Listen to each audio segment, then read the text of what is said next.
أعوذ بالله من الشيطان الرجيم.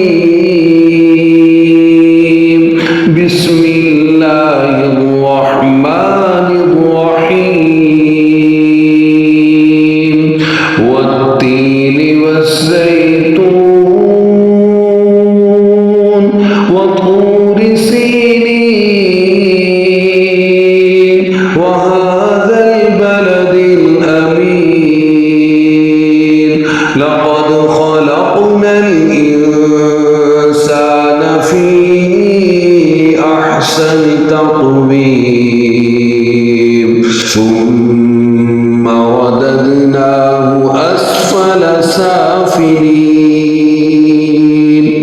إلا الذين آمنوا وعملوا الصالحات فلهم أجر غير ممنون.